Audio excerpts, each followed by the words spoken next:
From IBM TV, International Broadcast Media, this is your report from Washington. There's been quite a bit happening over the weekend, so let's just get started. First, a recap of the week that was.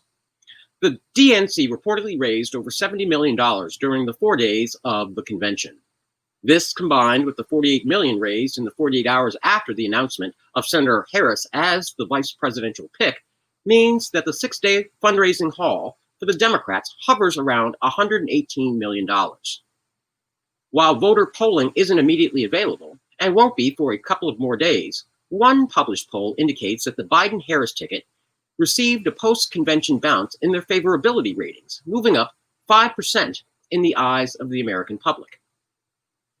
Donald Trump, for his part, at a campaign stop on Friday, opened up his campaign by declaring, quote, "I am the only thing standing in between the American dream and total anarchy, madness, and chaos."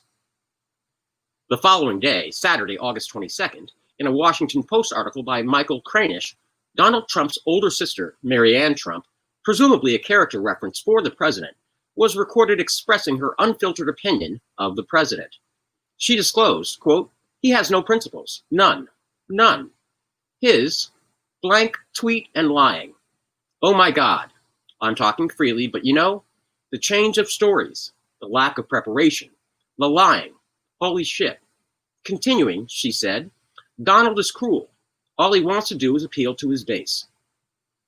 Meanwhile, in Charlotte, North Carolina, there were successive days of clashes between protesters and the police outside the site of the Republican National Convention ahead of this week's activities. As for the convention itself, while much is left to speculation, this much is known. 1, there will be a convention. 2, none of the prior Republican nominees for president were invited or are welcomed, including Mitt Romney, the family of John McCain, or even Bob Dole, the 1996 Republican standard bearer. Most importantly, the last 2-term Republican president, George W. Bush, was not invited, and sources indicate he had no desire or intention of participating. Third, a Trump campaign official confirmed that instead, Donald Trump will appear each night of the convention. Pivoting for a brief moment, a recent Right Track, Wrong Track poll of Americans reveals that 72% of the American public believes the nation is on the wrong track. In other news, the House on Saturday passed a $25 billion emergency funding package for the United States Postal Service. The measure is headed to the Senate, where it is expected to die on arrival. But if the measure is approved by the Senate, Trump has vowed to veto the bill. Next, late Sunday, the administration announced emergency authorization of the use of convalescent plasma, a blood product derivative. A former FDA commissioner said, "The treatment has already been widely used in the pandemic fight, and this emergency authorization only reduces some barriers to increased participation by hospitals in the trials." As of the filing of this report, over 175,000 Americans have died as a result of the pandemic, with no end in sight. On another front, unsurprisingly, there are no signs of movement on the comprehensive COVID relief package proposed by the House and currently pending before the Senate. It has been 3 months and counting. No progress is expected anytime soon, as the Trump administration refuses to negotiate. Finally, in the weekend news, amidst the pandemic, economic crisis, record unemployment, and sustained widespread social unrest, Donald Trump unveiled a newly renovated rose garden, complete with new walkways and freshly planted rose bushes, just in time for the First Lady and Donald Trump to give their speeches this week. The work was planned and executed over the last 30 days. It is my understanding that there is no gold leaf, but I hear the rose bushes are yellow.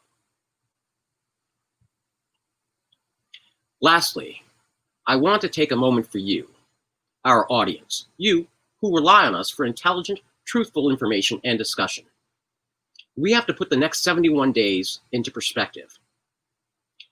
This week, we have the Republican National Convention. The next week, in addition to the presidential election, we will be faced with the ongoing postal crisis, the COVID pandemic, congressional negotiations, and the end of the moratorium on evictions nationwide, notwithstanding Trump's executive order to the contrary. We will also be inundated with a number of books with potentially explosive revelations, including a book by Brian Stetler of CNN entitled Hoax, which is being released today. On September 8th, Michael Cohen's tell-all book hits the shelves. On September 15th, Bob Woodward's new book entitled Rage hits the shelves. On September 29th, we have the first presidential debate in Cleveland, Ohio. On October 1st, we will see massive layoffs and furloughs in the airline industry as their relief package expires. On October 7th, we have the only vice presidential debate in Utah. On October 15th, we have the second presidential debate in Miami, Florida. On October 22nd, we have the final presidential debate in Nashville, Tennessee. And lastly, this is important. On top of all of this, the rancor, the distractions, and the deaths, the two presidential campaigns have already announced that they are committed to spending at least $500 million combined over the next 71 days. This equals approximately $7 million a day, and that does not include the expenditures of PACs, super PACs, dark money, Senate and House expenditures, or even state and local elections. I know. It is a lot. We here at IBM TV understand, and you should as well. In the final analysis, the future direction of this nation rests with you and only you. We are committed to bringing you the best information, discussions, and dialogues that we can over the next 71 days. So amidst the noise and haste, cast your vote for the America you want. That is your report for this day, August 24th, 2020, from IBM TV, International Broadcast Media. Smart TV for a smarter global community, from dictatorships to democracies around the world. Good morning, good afternoon, good night. I'm Bill Trezevant. Thank you.